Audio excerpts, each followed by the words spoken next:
أعوذ بالله من الشيطان الرجيم. بسم الله الرحمن الرحيم.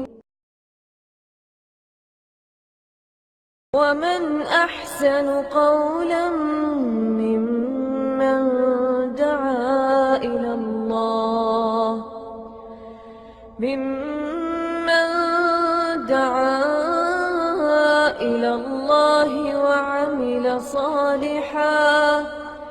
وعمل صالحا وقال إنني من المسلمين.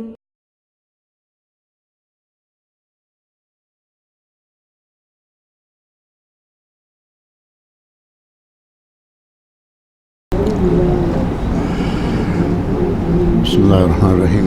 إن الحمد لله نحمده ونستعينه ونستغفره ونعوذ بالله من شرور أنفسنا ومن سيئات أعمالنا. من يهده الله فلا مضل له ومن يضلل فلا هادي له. وأشهد أن لا إله إلا الله وحده لا شريك له وأشهد أن محمدا عبده ورسوله.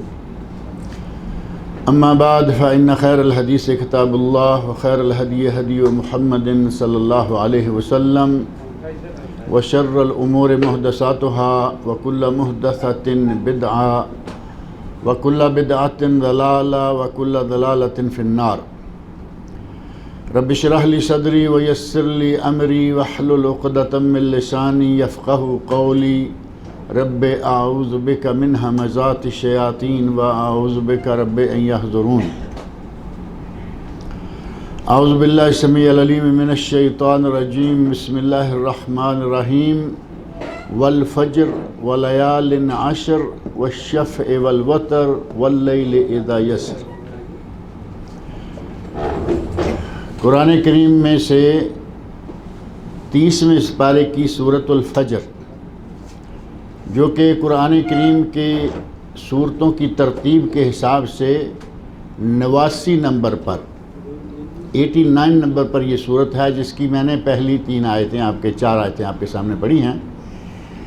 ان آیات میں اللہ رب العزت نے ارشاد فرمایا ہے والفجر، مجھے قسم ہے فجر کی، ولیال عشر، اور مجھے قسم ہے 10 راتوں کی، والشفع والوتر، اور مجھے قسم ہے جوڑی کی اور اکائی کی، واللیل اذا یسر، قسم ہے مجھے رات کی جب کہ وہ چلتی ہے. حل فی ذلک قسم الذی حجر. آگے اللہ رب العزت نے ان قسموں کے بارے میں معاملات جو ہیں ان کا بیان شروع فرمایا. ہمارے سامنے آگے کا مضمون نہیں ہے، صرف یہی بنیادی آیات جو ہیں 3 والفجر ولیال عشر والشفع والوتر، یہ 3 آیتیں ہیں. آج کل ہم جن ایام سے گزر رہے ہیں، ذوالحج کے جو 10 ایام ہیں پہلے، یہ ساری دنیا کے دنوں سے سب سے افضل ترین دن ہیں. سب سے افضل ترین دن یہ 10. ساری دنیا کے دنوں سے کیا مراد ہوگا؟ یعنی جب سے سورج نکل رہا ہے اور جب تک نکلتا رہے گا. ساری دنیا جب تک ہے اور سورج کا وجود ہے، دن رات کا سلسلہ قائم ہے، سب سے افضل ترین 10 دن یہ ہیں جو کہ ذوالحج کے ہم گزار رہے ہیں. اللہ رب العزت کا بہت بڑا احسان ہے کہ اس نے ہمیں ان دنوں میں زندہ رکھا ہوا ہے، ورنہ ہم جانتے ہیں کتنے لوگ، آپ بھی جانتے ہیں، پچھلے سال موجود تھے، اس سال نہیں ہیں. اللہ رب العزت کا انعام ہے کہ ہم الحمدللہ ان دنوں میں موجود ہیں. ان دنوں کے مقام و مرتبہ اور عظمت و فضیلت کا اندازہ آپ اسی سے لگا سکتے ہیں کہ اللہ رب العزت نے ان آیات میں ان دنوں کی قسمیں کھائی ہیں. فرمایا والفجر، قسم ہے مجھے فجر کی. اور یہ فجر کون سے دن کی ہے؟ حافظ ابن کثیر رحمۃ اللہ علیہ، جو مفسرین سلف، پرانے مفسرین میں سے بہترین مفسر، اور جن کی کتاب تفسیر ابن کثیر تفسیر کی کتابوں میں سے بہترین کتاب ہے، انہوں نے اپنی کتاب میں تفسیر بالمعصور خاص طور پر وہ تفسیر کی کتاب میں جو اپنے دماغ سے باتیں نہیں کرتے بلکہ سلف صالحین امت صحابہ کے اقوال، یہ تفسیر ابن کثیر کی خصوصیت ہے کہ تفسیر القرآن بالقرآن، قرآن کریم کی تفسیر قرآن کریم ہی کسی دوسری آیت کے ساتھ، و تفسیر القرآن بالحدیث الشریف اور بالسنہ، قرآن کریم کی تفسیر نبی صلی اللہ علیہ وسلم کے ارشادات کے ساتھ، و تفسیر القرآن بے آثار صحابہ کرام رضی اللہ عنہم کے اقوال کے ساتھ تفسیر، اس موضوع کی اس انداز کی بہترین تفسیر ہے تفسیر ابن کثیر، جو آج اردو میں موجود ہے، زمانہ سے موجود ہے۔ مولانا محمد ابراہیم جوناگڑی رحمۃ اللہ علیہ نے سب سے پہلے اس کا ترجمہ کیا اور چھاپی، اور آج اس کے کئی اداروں کی طرف سے ترجمے چھپے ہوئے ہیں۔ بنیادی ترجمہ ان کا، کسی نے چوری کیا، 2 لفظ لگائے دوسری طرف لے گیا، دوسرے نے کچھ کیا کچھ اور لے گیا، سب سے پہلے مترجم مولانا محمد ابراہیم جوناگڑی رحمۃ اللہ علیہ، بہت ساری کتابوں کے مصنف ہیں، انہی میں سے یہ تفسیر ابن کثیر کے مترجم ہیں۔ اس تفسیر میں حافظ ابن کثیر رحمۃ اللہ علیہ نے لکھا ہے کہ والفجر، قسم ہے فجر کی، اس سے مراد ہے یوم النحر کی فجر۔ یوم النحر و قربانی کون سا دن ہے؟ 10 ذو الحج، جسے ہم عید کا دن کہتے ہیں۔ اللہ رب العزت نے 10 ذو الحج کی قسم کھائی، آگے فرمایا وَلَيَالٍ عَشْرٍ، اور مجھے قسم ہے 10 راتوں کی، اور یہ 10 راتیں یہی ذو الحج کی 10 راتیں ہیں۔ وَالشَّفْعِ وَالْوَتْرِ، اور قسم ہے جوڑی کی اور قسم ہے اکائی کی، یہ جوڑی اور اکائی وہ بھی اسی ماہ ذو الحج کے ہی 2 دن ہیں، جن میں سے جوڑی ہے یوم نحر و قربانی عید کا دن، اور اکائی ہے یوم عرفہ۔ یوم عرفہ جو کہ 8 کو الگ کیا جائے تو 1 رہ جائے گا نا، جو ہندسہ 2 پہ تقسیم ہوتا جائے اس کو الگ کرتے جائیں، پیچھے جو بچے گا وہ ہوگا اکائی۔ اس حساب سے 1 3 5 7 9 11 13 15 17 19 21 یہ سب وتر شمار ہوگا۔ اور وتر کو وتر کیوں کہا جاتا ہے؟ کیونکہ وہ بھی اصل میں ایک ہے، وتر اصل میں ایک ہے، اور نبی اکرم صلی اللہ علیہ وسلم کا ارشاد گرامی ہے ان اللہ وتر، اللہ ایک ہے، وَيُحِبُّ الْوِتْر، اور اللہ کو وتر پسند ہے۔ اب دیکھیں نبی صلی اللہ علیہ وسلم نے وتر کو اپنی زندگی میں کس انداز میں نافذ کیا ہوا تھا۔ کھجور کھاتے ہیں تو 3 5 7، کھجور کھائیں تو 3 5 7، کوئی بھی کام ہے اس میں یقیناً کوشش کر کے اس کو وتر شکل میں رکھتے، یہ نبی اکرم صلی اللہ علیہ وسلم کی طرف سے وتر کا اہتمام ہے۔ اللہ رب العزت نے والشفع والوتر کہہ کر 2 دنوں کی قسم کھائی، جو کہ یوم عرفہ اور یوم نحر ہے۔ گویا کہ قرآن کریم میں اللہ رب العزت نے ان دنوں کی قسم کھائی ہے، اور آپ سمجھ سکتے ہیں کہ جن دنوں کی قسم اللہ کھائے کوئی عام سے دن ہوں گے؟ قرآن کریم میں اللہ نے جن جن چیزوں کی قسم کھائی ہے وہ عام چیزیں نہیں، بہت اسپیشل چیزیں ہیں۔ اللہ رب العزت نے وَالتِّينِ وَالزَّيْتُونِ وَطُورِ سِينِينَ وَهَذَا الْبَلَدِ الْأَمِينَ، 4 چیزوں کی قسم کھائی۔ 3 انجیر، آپ کسی ڈاکٹر سے، کسی حکیم سے، ڈاکٹروں بیچاروں کو کیا پتہ ہوگا، کسی حکیم سے پوچھ کر دیکھیں، کسی طب نبوی کے ماہر سے پوچھ کے دیکھیں کہ 3 کا کیا مقام ہے۔ دواؤں میں بہترین دوا، بہت ساری بیماریوں کے لیے شفا، 3، اور اگر تازہ 3 آپ کھا کے دیکھیں تو انتہائی لذیذ اور مزیدار، ہرے رنگ کا تازہ 3 پکا ہوا ہو، بہت ہی میٹھا اور بہت مزیدار۔ اللہ رب العزت نے ان کی قسم کھائی، زیتون کی قسم کھائی، اور زیتون میں ہزاروں بیماریوں کی شفا۔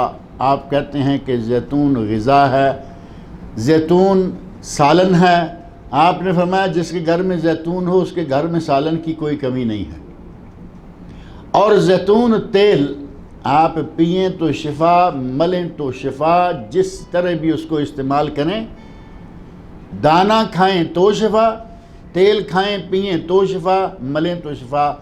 اور آگے فرمایا والتین والزیتون وطور سینین، طور وہ پہاڑ ہے جو معروف ہے، حضرت موسیٰ علیہ السلام کو اللہ رب العزت نے وہاں بلایا، اور اللہ نے موسیٰ علیہ السلام کو اپنی ہم کلامی کے شرف سے نوازا۔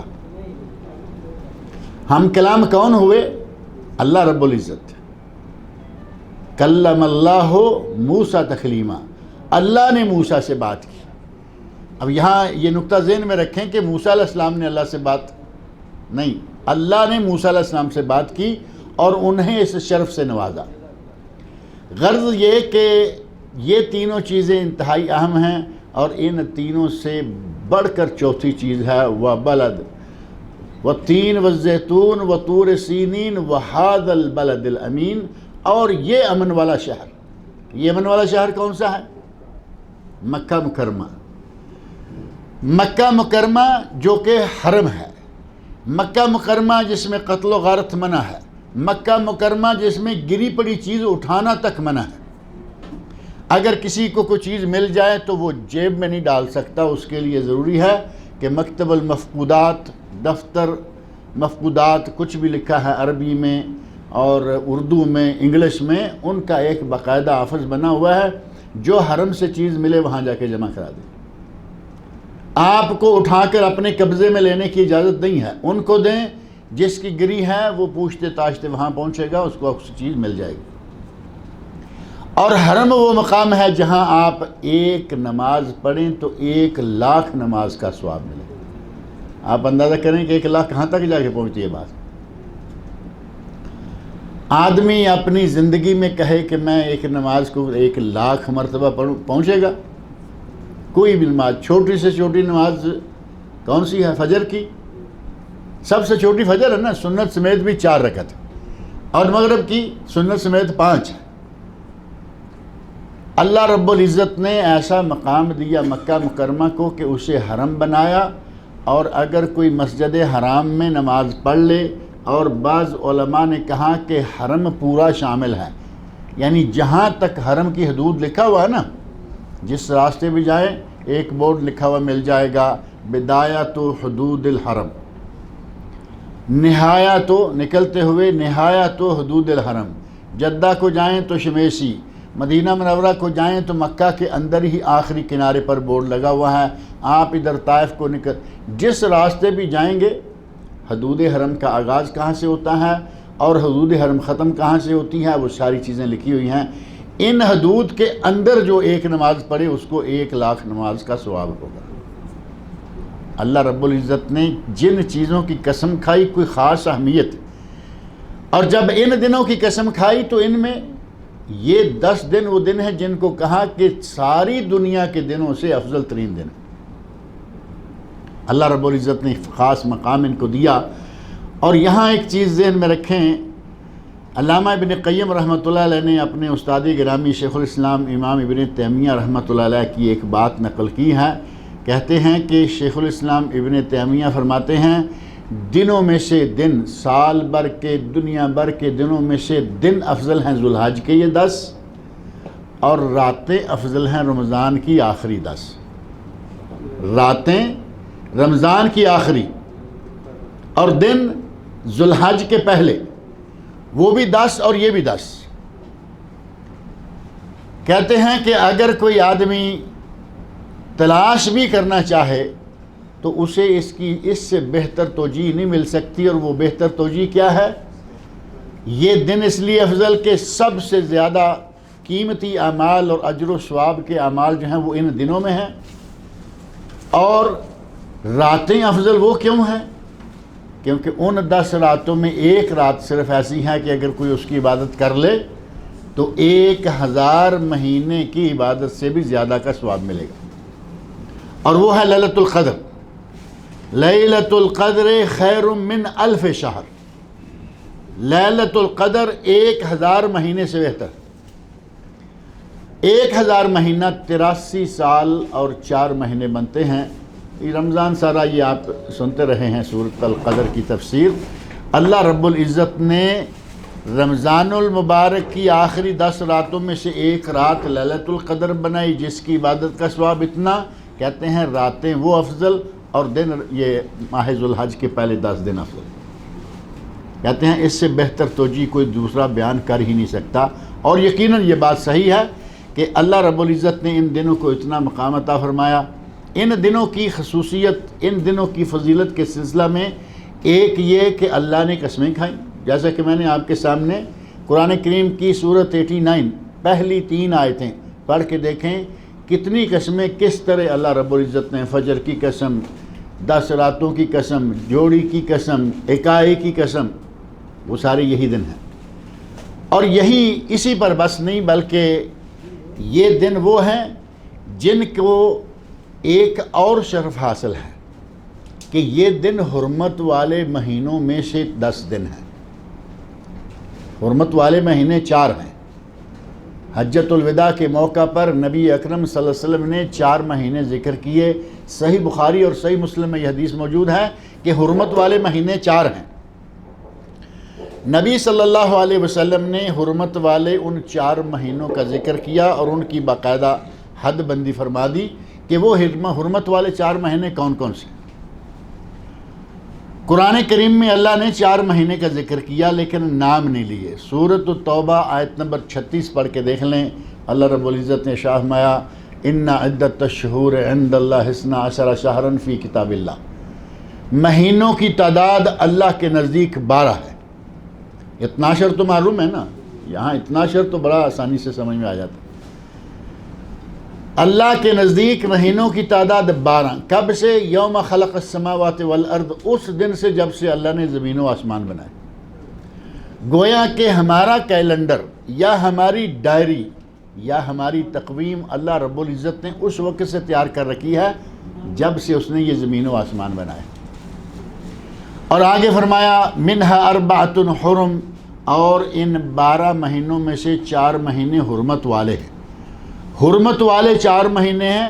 اللہ رب العزت نے بات کو یہیں چھوڑ دیا، اور حضرت محمد رسول اللہ صلی اللہ علیہ وسلم نے حجۃ الوداع کے موقع پر بتایا کہ وہ 4 مہینے کون سے ہیں۔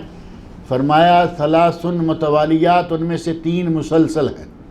متوالیات ایک دوسرے سے جڑے ہوئے، ذوالقعدہ، ذوالحجہ اور محرم، یہ تینوں اکٹھے ہو گئے نا، ذوالقعدہ، ذوالحجہ، محرم۔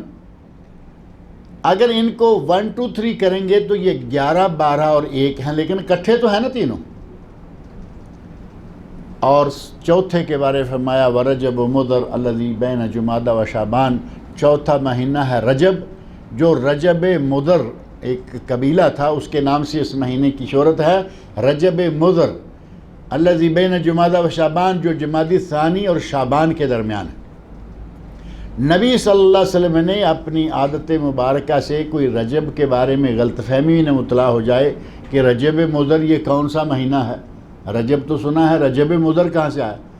آپ نے طے کر دیا کہ جمادی ثانی اور شعبان کے درمیان جو مہینہ ہے وہ ہے رجب۔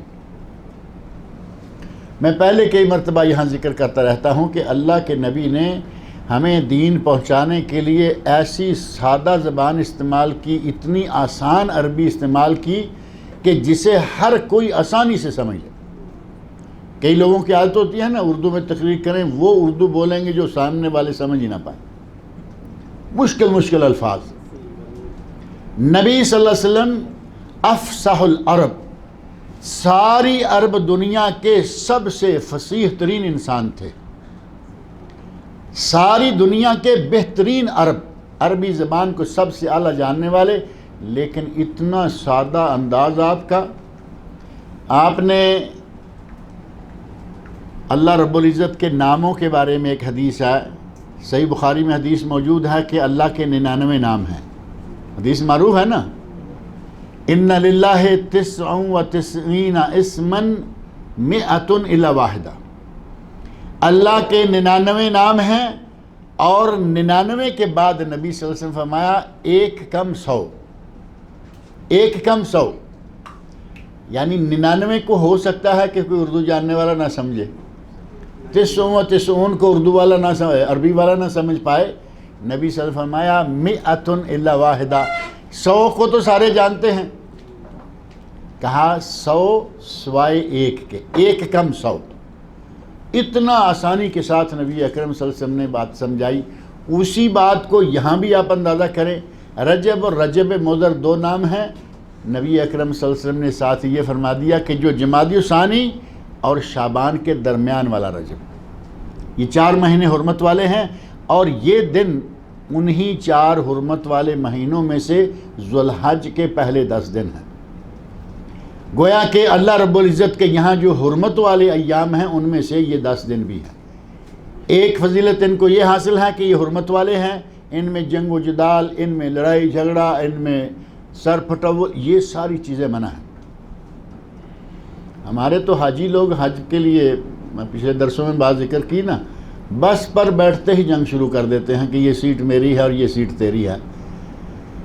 مشرکین مکہ کافر تھے، اسلام سے پہلے بھی ان 4 مہینوں میں وہ لڑائیاں نہیں کیا کرتے تھے، جنگ بند کر دیتے تھے، چوریاں بند کر دیتے، جنگ بند کر دیتے، کیونکہ یہ حرمت والے مہینے ہیں۔ کافر تو بند کر دیتے تھے، مسلمان کو اس کی کوئی پرواہ نہیں، یہ شروع ہو جاتے ہیں۔ اللہ رب العزت نے ان مہینوں کو، ان دنوں کو یہ شرف بخشا کہ یہ حرمت والے ہیں، اور ساتھ ہی ساتھ یہ موسم حج کا حصہ بھی ہیں۔ موسم حج کب شروع ہوتا ہے؟ پچھلے درس میں نے بات ذکر کی تھی، یہ موسم حج اول شوال، شوال کی پہلی تاریخ عید الفطر سے موسم حج شروع ہو جاتا ہے۔ اگر کوئی رمضان میں احرام باندھ لے کہ بھئی بڑا مبارک مہینہ ہے، میں اس میں احرام باندھ کے چلا جاتا ہوں، اس کا حج نہیں ہوگا، کیونکہ اس نے بے وقت احرام باندھ لیا۔ کیونکہ اگر کوئی 10 بجے یا 11 بجے ظہر کی نماز پڑھے کہ ابھی وقت قریب ہی آ گیا ہے، تو چلے میں 11 بجے پڑھ کے اپنا کام کر لیتا ہوں، اس کی نماز ہو جائے گی؟ اس کی نماز نہیں ہوگی، کیونکہ ابھی نماز کا وقت نہیں ہوا، تو 11 بجے ظہر کیسے پڑھ لے گا، 10 بجے ظہر کیسے پڑھ لے گا؟ اسی طرح جب تک یہ شوال شروع نہیں ہوگا، حج کا احرام باندھنا جائز نہیں ہے۔ عمرے کا احرام باندھے جب چاہے، پورے سال میں۔ کئی لوگوں نے بڑی پابندیاں لگا رکھی ہیں، کہتے ہیں جی فلاں تاریخ کو حاجیوں کو ملنے کے لیے جانا ہے، عمرے کے لیے نہیں جا سکتے۔ بھائی 12 یا 13 کو ایک آدمی مکہ میں جا رہا ہے اپنے لوگوں کو ملنے کے لیے، وہ احرام باندھ کے جائے، عمرہ کرے، اپنے حاجیوں سے ملے، پہلے حاجیوں سے ملے، آ کے عمرہ کر لے۔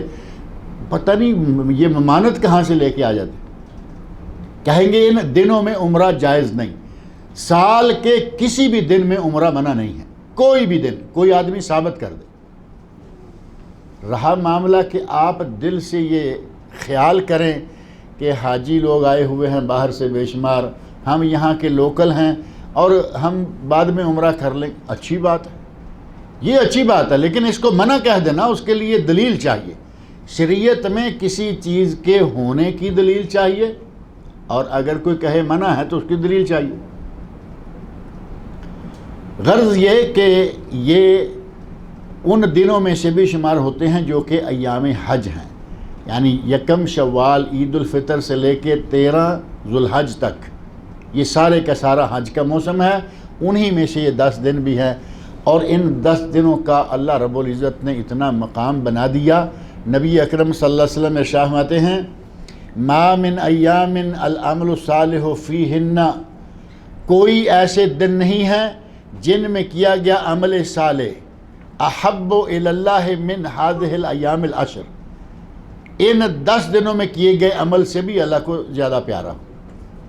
یعنی کوئی دن ایسے نہیں، کوئی وقت ایسا نہیں، کوئی مہینہ ایسا نہیں کہ جن میں کوئی عمل کیا جائے تو ان دنوں والے عمل کے برابر آ جائے۔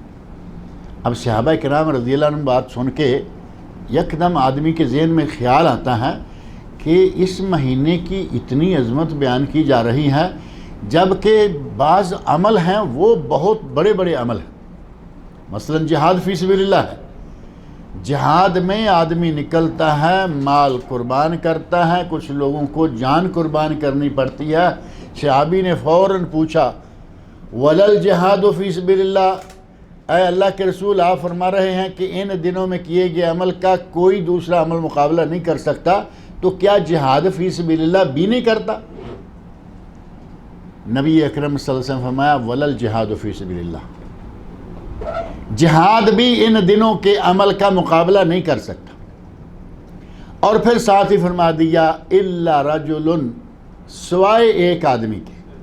اب وہ آدمی دیکھنا ہے کہ وہ کون ہے اور اس کا عمل کیا ہے۔ ایک آدمی جہاد کے لیے گیا اور اس نے مال بھی ساتھ لیا، اللہ کی راہ میں مال بھی خرچ کیا، تلوار بھی چلائی، کافروں کو تہہ تیگ کیا، تیا پانچا کیا، اور وہاں سے فتح کر کے غازی بن کر واپس آ گیا۔ اس کا عمل بہت بڑا ہے یا نہیں؟ اپنی جان کو اس نے خطرے میں ڈالا ہوا ہے، اللہ رب العزت نے اس کی جان بخش دی، وہ غازی بن کر واپس آ گیا۔ اس کا عمل بھی ان دنوں میں کیے گئے عمل کا مقابلہ نہیں کر سکتے۔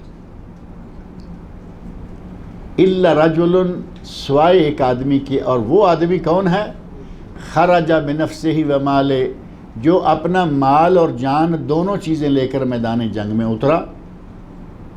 جو مال تھا وہ بھی لے گیا، اللہ کی راہ میں مجاہدین کو کھلانے پلانے کے لیے، خود کھانے کے لیے مال بھی سارا ختم کر دیا، اور اللہ کی راہ میں جان بھی قربان کر دی۔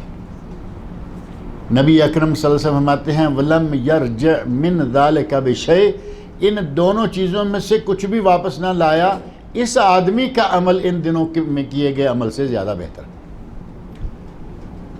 بات سمجھ میں آ گئی نہیں؟ کوئی بھی عمل ان دنوں میں کیے گئے عمل کا مقابلہ نہیں کر سکتا، سوائے ایک آدمی کی جو مال اور جو جان دونوں چیزیں اللہ کی راہ میں قربان کر دے۔ اس آدمی کا عمل افضل ہے اس سے۔ اگر جان واپس لے کے آ گیا تو افضل نہیں بنتا۔ نبی صلی اللہ علیہ وسلم نے دونوں کا ذکر کیا۔ وَلَمْ يَرْجِعْ مِنْ ذَلِكَ بِشَيْءٍ، مال اور جان میں سے کوئی بھی واپس نہیں لایا، مال بھی اللہ کی راہ میں قربان کر دیا اور جان بھی اللہ کی راہ میں قربان کر دی۔ کتنا مقام اور مرتبہ ہے ان دنوں میں کیے گئے اعمال کا۔ اور یہ دن آتے ہیں، ذوالحج شروع ہوتا ہے اور ہمیں کوئی پرواہ نہیں ہوتی، اپنی مرضی سے نارمل روٹین کے مطابق وہی چل رہا ہے۔ ان دنوں میں جو اعمال سر انجام دیے جانے چاہیے اور دیے جاتے ہیں، ان میں سے سب سے افضل ترین عمل ہے حج و عمرہ۔ موسم حج ہے، افضل ترین عمل یہ ہے کہ ان دنوں میں حج و عمرہ ادا کیا جائے۔ اور جو لوگ اس وقت مکہ مکرمہ میں موجود ہیں، مینا میں ہیں، جہاں جہاں کسی کو رہائش ملی ہے موجود ہیں، خوش نصیب ہیں وہ لوگ، اور اللہ رب العزت نے انہیں یہ بہت اچھا موقع دیا ہے کہ وہ اس وقت مشاعر مقدسہ پہنچے ہوئے ہیں۔ اللہ رب العزت ان کو حج مکمل کرنے کی توفیق عطا فرمائے، اور اللہ ان کو سنت کے مطابق حج کرنے کی توفیق دے۔ جو لوگ آج تک حج نہیں کر پائے، اللہ تعالیٰ ان کو حج کرنے کی توفیق عطا فرمائے۔ بہت بڑا کام ہے حج۔ نبی صلی اللہ علیہ وسلم کی ایک حدیث میں ہے کہ ام المومنین حضرت عائشہ صدیقہ رضی اللہ عنہ فرماتی ہیں یا رسول اللہ نر الجہاد افضل الاعمال افلا نجاہد، ہم دیکھتی ہیں کہ جہاد بہت بڑا عمل ہے، جہاد کی فضیلت تو بڑی معروف ہے نا۔ نبی صلی اللہ علیہ وسلم نے ارشاد فرمایا ذروۃ سنامہ الجہاد فی سبیل اللہ، دین کی بنیاد جو ہے وہ اسلام ہے، اور اسلام کی چوٹی یا دین کی چوٹی جہاد فی سبیل اللہ ہے۔ یعنی سب سے دین میں اعلیٰ کام جو ہے وہ ہے جہاد فی سبیل اللہ۔ یہ حدیث سنی، مجاہدین کے فضائل سنیں اور شہداء کے فضائل سنیں۔ حضرت عائشہ فرمانے لگیں یا رسول اللہ نر الجہاد افضل الاعمال، ہم دیکھتے ہیں یعنی آپ سے سنتے رہتے ہیں کہ جہاد تو افضل ترین عمل ہے، افلا نجاہد، کیا ہم جہاد نہ کریں؟ فرمایا لکن الجہاد لا قتال فیہ، تمہیں جہاد کا پورا پورا ثواب ملے گا اور اس میں جنگ بھی نہیں ہے۔ لا قتال فیہ، تیر تلوار نہیں، اس میں بم بمبار نہیں، جہاد ہے، ثواب جہاد کا تمہیں اللہ دے گا، لیکن اس میں لا قتال فیہ الحج والعمرہ، تمہارا حج و عمرہ کرنا جہاد ہے۔ عورتوں کے لیے کتنا بڑا مقام ہے اور اس عمل کی کتنی بڑی اہمیت ہے کہ اللہ نے اس کو، نبی صلی اللہ علیہ وسلم نے اس کو جہاد کے مطابق قرار دے دیا۔ اور یہی نہیں، نبی اکرم صلی اللہ علیہ وسلم فرمایا جہاد الکبیر والضعیف والمرأہ، 3 لوگ، جو بہت بوڑھی عمر کا ہو گیا، اللہ نے توفیق دے دی اور وہ حج کے لیے روانہ ہو گیا، ایک ضعیف ہے، کمزور ہے، جوان ہے لیکن کمزور ہے، اللہ نے توفیق دی، وہ حج کے لیے نکل گیا، اور اسی طرح عورت ہے۔ عورت کو تو ویسے ہی صنف نازک کہا گیا نا اردو میں، اردو والوں نے پکا رکھ دیا صنف نازک، لیڈیز فرسٹ والوں نے کہا کہ یہ نازک، اور اس میں کوئی شک نہیں کہ عورت صنف نازک ہے۔ نبی صلی اللہ علیہ وسلم نے عورت کے صنف نازک ہونے کا اشارہ اس حدیث میں دیا۔ ایک صحابی اونٹوں کو چلانے کے لیے ہدی کہا کرتے تھے، ہدی ہوتی ہے اونٹوں کو چلانے کے لیے رات کو جو ایک اونٹ کا آدمی بیٹھا ہوا شیر پڑتا ہے، ان شیروں کی لے پر اونٹ راتوں کو تیز چلتے ہیں، بھاگتے ہیں۔ انجشہ رضی اللہ تعالیٰ عنہ صحابی کا نام ہے۔ حضرت انجشہ ہدی خان تھے، ہدی پڑھا کرتے تھے، اور ہدی میں کبھی کبھی ایسا ہوتا کہ جانور تیز بھاگنا شروع ہو جاتے، اور ساتھ میں چونکہ خواتین بھی ہوتی تو نبی سے فرمایا کرتے تھے رویدک یا انجشہ، رویدک یا انجشہ رفقاً بالقواریر، ان شیشوں کے ساتھ تھوڑا نرمی سے پیش آؤ، رفقاً نرمی سے پیش آؤ، بالقواریر شیشوں کے، شیشے کون تھے؟ خواتین۔ نبی اکرم صلی اللہ علیہ وسلم نے عورتوں کو شیشہ قرار دیا کہ یہ نرم و نازک قسم کی صنف ہے، اس کے ساتھ ایسا نہ ہو کہ اونٹ تیز بھاگیں گے تو خواتین کے لیے مشقت کا باعث ہو جائے گا۔ غرض یہ کہ عورتوں کے لیے، بڑی عمر کے لوگوں کے لیے اور ضعیف لوگوں کے لیے، بچوں کے لیے حج جہاد کے برابر اجر و ثواب رکھتا ہے۔ اور نبی صلی اللہ علیہ وسلم سے پوچھا گیا ای العمل افضل یا رسول اللہ، کچھ حدیث پہلے ذکر کی گئی ہیں پچھلے درسوں میں، ای العمل افضل یا رسول اللہ، اے اللہ کے رسول سب سے افضل عمل کون سا ہے؟ آپ نے فرمایا الایمان باللہ ورسولہ، سب سے افضل ترین عمل یہ ہے کہ آدمی اللہ اور اس کے رسول پر ایمان لائے۔ اللہ اور رسول پر ایمان ہی نہ ہو تو پھر عمل کی قیمت ہی کوئی نہیں ہوتی۔ آدمی کا اگر اسلام نہیں ہے، ایمان نہیں، مسلمان نہیں، وہ چاہے کچھ بھی کرتا رہے کوئی فائدہ نہیں ہوتا۔ ام المومنین حضرت عائشہ صدیقہ رضی اللہ عنہا ایک دن نبی صلی اللہ علیہ وسلم سے پوچھتی ہیں یا رسول اللہ، عبداللہ بن جدعان بہت بڑا سخی تھا، ہر سال حاجیوں کے لیے حج کے موقع پر 100 اونٹ ذبح کر کے ان کو کھلایا کرتا تھا۔ اندازہ کریں کتنی بڑی قربانی ہے، کتنی بڑی سخاوت ہے۔ ہر سال 100 اونٹ ذبح کرتا اور حاجیوں کو کھلا دیتا، تو کیا اس کو کچھ فائدہ ملے گا؟ آخرت میں کوئی فائدہ ہوگا؟ نبی سے فرمایا عائشہ اس نے یہ کبھی نہیں کہا تھا کہ یا اللہ مجھے آخرت میں جنت دینا، کیونکہ وہ تو جنت کا ماننے والا ہی نہیں تھا، یعنی وہ مسلمان نہیں تھا، اس نے اسلام قبول نہیں کیا، اور جن لوگوں نے اسلام قبول نہیں کیا وہ آخرت کو نہیں مانتے۔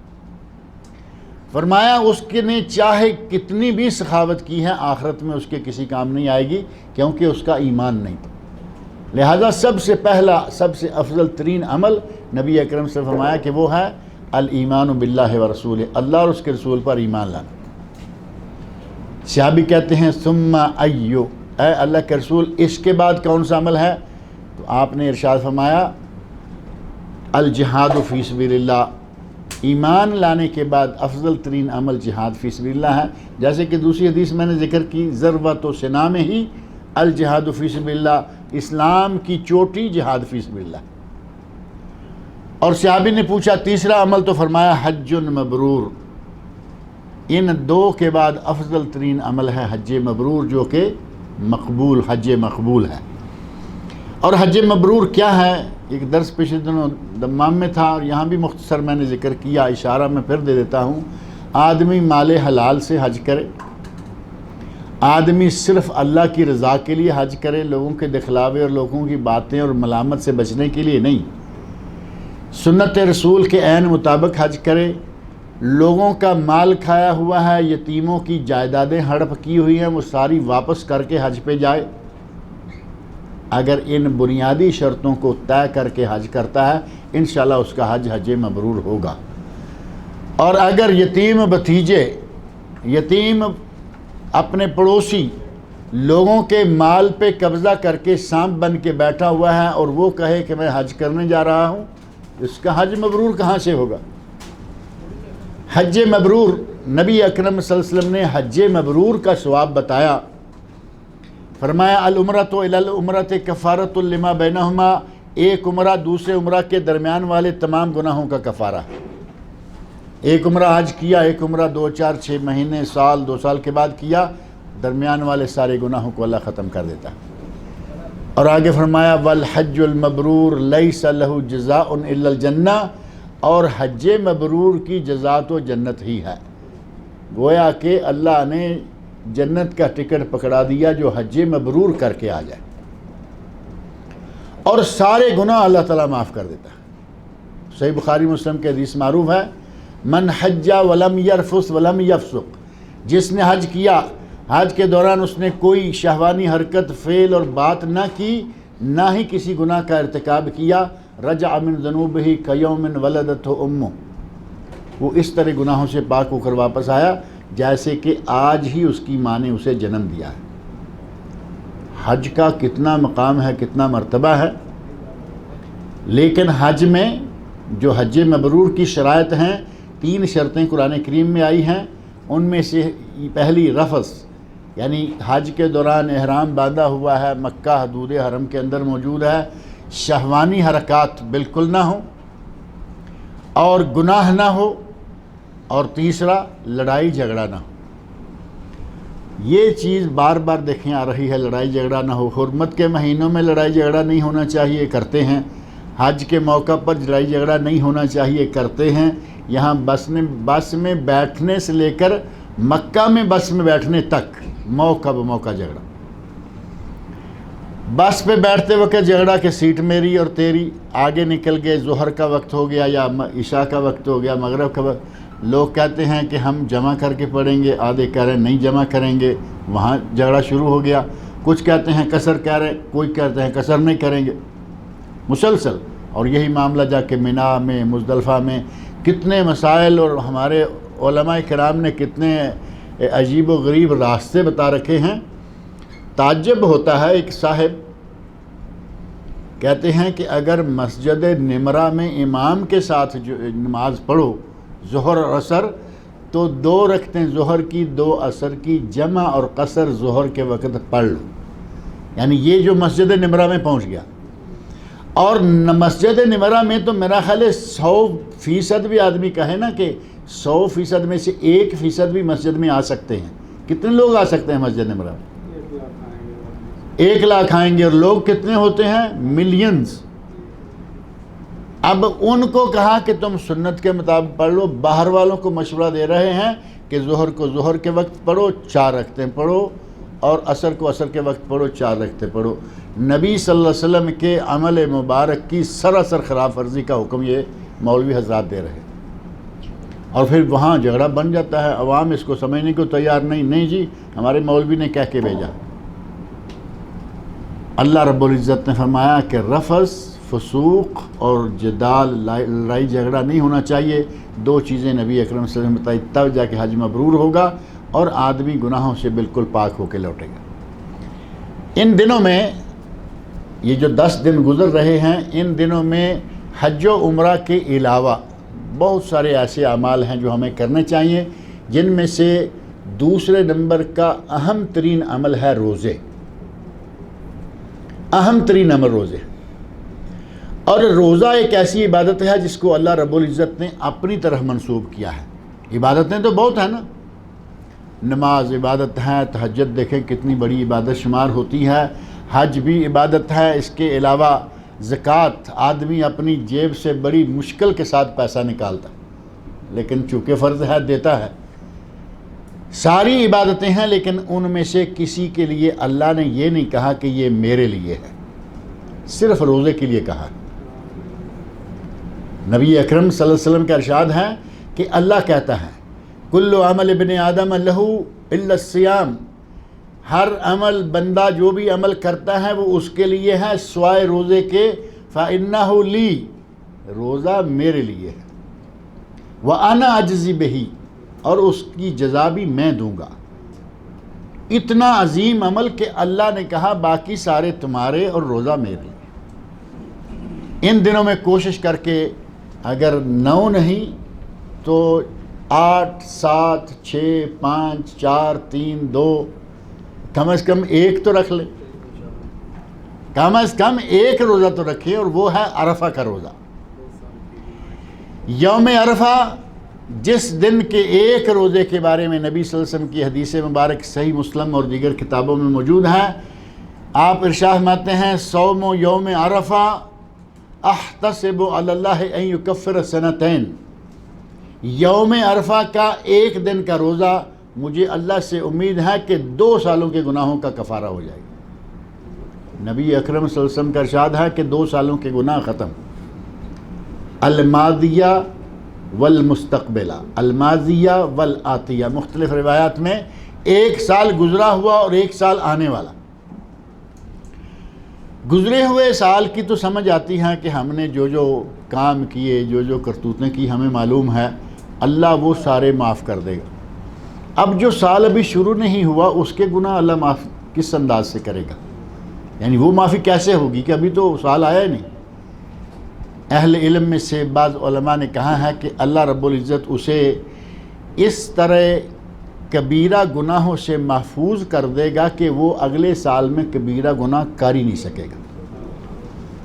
اللہ رب العزت جب کسی کو روکنا چاہے، اگلے سال وہ کبیرہ گناہ اس کا ارتکاب نہیں کر سکے گا، اور صغیرہ گناہ اگر چھوٹے موٹے ہوتے ہیں تو وہ تو اللہ معاف کرتا رہتا ہے۔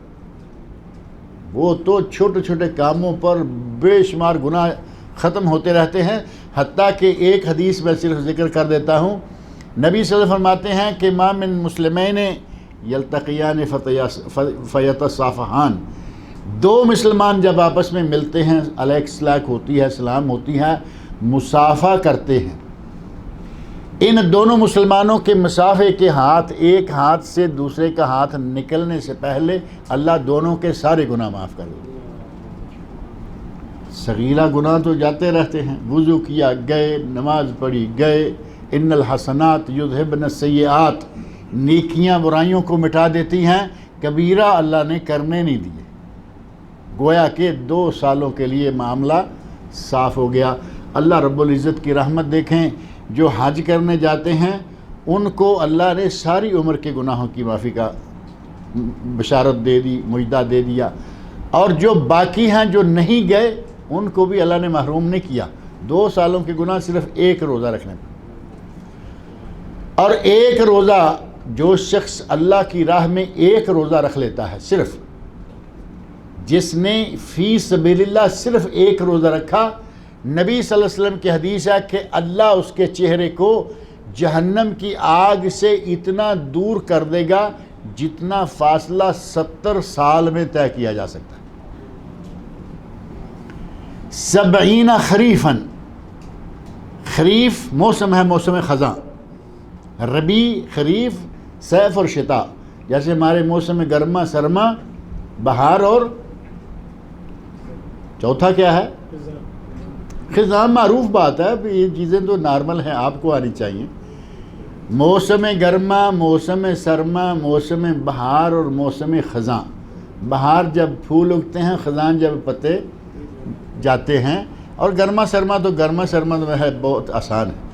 عربی میں ہے صیف گرمی، شتاء سردی، خریف یہ جو ہمارے خزاں ہے، اور ربیع وہ موسم بہار۔ اللہ رب العزت کے یہ سارے ہی موسم ہیں۔ اللہ رب العزت نے اس موقع پر ان دنوں میں حج کرنے کے لیے خریف کہا، 70 خریفاً، 70 خریف آئیں گے۔ اتنا فاصلہ ہے کہ گزرتے ہوئے 70 خریف راستے میں آئیں تو 70 سال ہو گئے یا نہیں؟ فرمایا اللہ کی راہ میں 1 روزہ رکھنے والے کو اللہ رب العزت جہنم سے اتنا دور کر دیتا ہے جتنا فاصلہ 70 سال میں طے کیا جا سکتا ہے۔ تو ان دنوں میں ایک روزہ رکھنا، ان دنوں میں، باقی دنوں میں تو اتنا لمبا اللہ نے انعام دیا، ان دنوں میں جو کہ افضل ترین دن ہے، روزہ رکھیں گے اللہ اس سے بھی بڑا انعام دے گا۔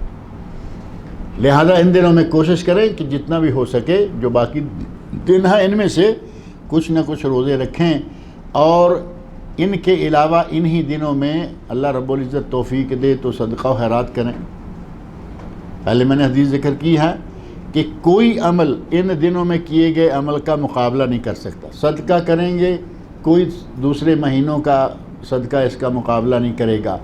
نفل نمازیں پڑھیں گے، فرض تو پڑھنے ہیں نا، فرض میں تو کوئی ایسی بات نہیں ہے، وہ تو ہمیں 5 نمازیں ہر روز بلا ناغہ ادا کرنی ہیں، یہ فرض ہیں، لیکن ساتھ ہی سورج نکلنے کے بعد ایک نماز ہے۔ نبی صلی اللہ علیہ وسلم فرماتے ہیں جس نے فجر پڑھی اور اللہ کے ذکر میں مشغول رہا، سورج نکلنے کے 10-15 منٹ بعد، یعنی جب سورج ایک نیزہ چڑھ کے اونچا ہو جائے، 2 رکعتیں پڑھ لے، اللہ رب العزت اسے کتنا ثواب دیتا ہے؟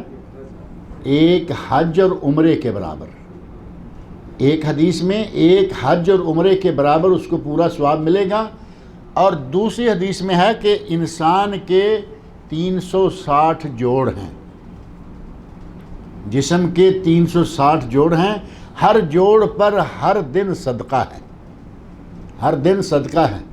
اگر ہم صدقہ ادا کرنے لگیں تو بات کہاں تک جائے گی؟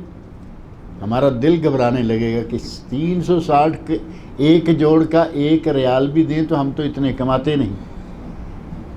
نبی اکرم صلی اللہ علیہ وسلم ارشاد فرماتے ہیں 360 جوڑ، ہر جوڑ پر صدقہ، اور اگر یہ 2 رکعتیں پڑھ لے تو سارے کا سارا صدقہ ادا ہو گیا۔ یہ ہے صلاۃ الاشراق جس کو کہتے ہیں، سورج نکلنے کے بعد۔ اب تھوڑا سا اور آگے بڑھے، 9، 10، 11 بجے ایک نماز اور ہے جس کو صلاۃ الضحیٰ یا چاشت یا صلاۃ الاوابین کہا جاتا ہے۔ اوابین ہمارے پاکستان انڈیا میں مشہور ہے کہ مغرب عشاء کے درمیان ہے، جبکہ وہ حدیث ضعیف ہے، روایت ہے اس کی لیکن وہ ضعیف ہے، ناقابل عمل ہے۔ اور صحیح مسلم میں، صحیح حدیث میں یہ بات موجود ہے کہ صلاۃ الاوابین دن کو کافی گرمی ہو جانے کے وقت، نبی صلی اللہ علیہ وسلم ارشاد فرماتے ہیں صلاۃ الاوابین حین ترمز الفصال، صلاۃ الاوابین کا وقت وہ ہے جب اونٹ کے بچے کے پاؤں نیچے سے ریت پر جلنے لگیں۔ بڑے اونٹ کے پاؤں تو کیا جلیں گے، وہ تو معلوم ہے کہ سخت ہو چکے ہیں لوہے کی طرح، وہ جہاں چاہے چلتا پھر رہا ہے، نہ کانٹا لگتا ہے نہ گرمی لگتی ہے، لیکن بچے کے پاؤں نرم ہیں۔ اور نبی اکرم صلی اللہ علیہ وسلم فرمایا حین ترمد الفصال، جب اونٹ کے بچے کے پاؤں جلنے لگے۔ ترمدو رمض یرمدو ترمدو رمضان، یہیں ایک لفظ یہ بھی ذہن میں رکھے کہ رمضان کو رمضان کیوں کہا گیا؟ کہ یہ گناہوں کو جلا دیتا ہے۔ رمضان کو رمضان کہنے کی وجہ تسمیہ ایک یہ بھی ہے کہ رمضان بندے کے گناہوں کو، روزے داروں کے گناہوں کو مٹا دیتا ہے۔ یہاں فرمایا ترمز الفصال، فصال اونٹ کا بچہ، اونٹ کے بچے کے پاؤں جلنے لگتے ہیں اس وقت یہ نماز۔ اس کو چاشت، اسی کو ضحیٰ اور اسی کو اوابین کہتے ہیں، اور پہلی کا نام صلاۃ الاشراق۔ یہ 2 نمازیں ہیں، اللہ تعالیٰ توفیق دے تو یہ پڑھیں، تہجد پڑھیں، نفلی نمازیں ہیں جب چاہے 2 رکعت نماز پڑھیں۔ اللہ رب العزت جتنی توفیق دے ان دنوں میں خاص طور پر بڑھ چڑھ کر نوافل صدقات و خیرات، اور اسی طرح اگر کسی آدمی کو پیسہ خرچ کرنے کی توفیق نہیں ہے، صدقہ صرف پیسے سے نہیں ہوتا، صدقے کی نبی صلی اللہ علیہ وسلم نے کئی شکلیں بتائی ہیں، اور ثواب کمانے کے تو بہت سارے راستے ہیں۔ محض کسی کے سامنے ہنستے ہوئے، مسکراتے ہوئے سامنے آنا، ہاں بھائی کیا حال ہے، السلام علیکم، خیر، نبی اکرم صلی اللہ علیہ وسلم فرماتے ہیں تبسمک فی وجہ اخی کا صدقہ، تیرا اپنے بھائی کے سامنے تبسم، مسکرانا بھی صدقہ اور ثواب۔ کیا خرچ آتا ہے اس پر؟ تبسم میں، مسکرانے میں کچھ خرچہ پڑتا ہے۔ یا کوئی جسمانی تکلیف ہوتی ہے، بلکہ جو آدمی تبسم کرتا ہے، مسکراتا ہے، دل سے مسکراتا ہے، اس کی بیماری کٹ جاتی ہے۔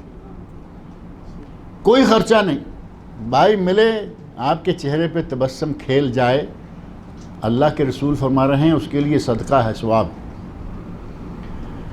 تبسم کے ساتھ ملنا، خوش اخلاقی کے ساتھ سارے معاملات کرنا، اپنے جتنے بھی اچھے اخلاق کا مظاہرہ سال بھر کرتے ہیں ان 10 دنوں میں بڑھ چڑھ کر کرنا۔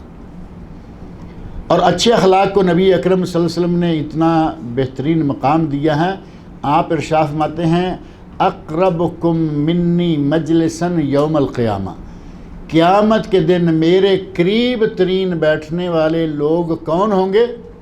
احاسنکم اخلاقا، جن کا اخلاق اعلیٰ ہے۔ اگر اللہ کے نبی کا تقرب چاہیے، ہمیں اللہ کا تقرب چاہیے اور جنت میں نبی کا تقرب مل جائے، جہاں نبی ہیں قریب ان کی جگہ مل جائے، اس جگہ کو پانے کے لیے ہمیں نبی صلی اللہ علیہ وسلم نے طریقہ بتایا کہ وہ طریقہ ہے آپ خوش اخلاقی سے پیش آئیں۔ اور خوش اخلاقی آنے جانے، ملاقات، علیک سلاک میں، اگر آپ کوئی کاروبار کرتے ہیں، اپنے کلائنٹس اور گاہکوں کے ساتھ اچھے طریقے سے پیش آنا، اپنے رشتہ داروں سے اچھے تعلقات رکھنا، یہ سب خوش اخلاقی ہے۔ آپ نے چھوٹا سا ٹیلی فون کیا اور آئی ایم او سے کیا، فری گیا یا نہیں؟ ایمو فری ہے، آپ نے نیٹ تو رکھا ہوا ہے اور بہت سارے کاموں کے لیے ایمو فری استعمال کیا، خالہ کو فون کر دیا، پھوپھی کو فون کر دیا، کتنے خوش ہوں گے وہ کہ ہمارے بھتیجے نے، ہمارے بھانجے نے ہمیں سعودیہ سے فون کیا ہے۔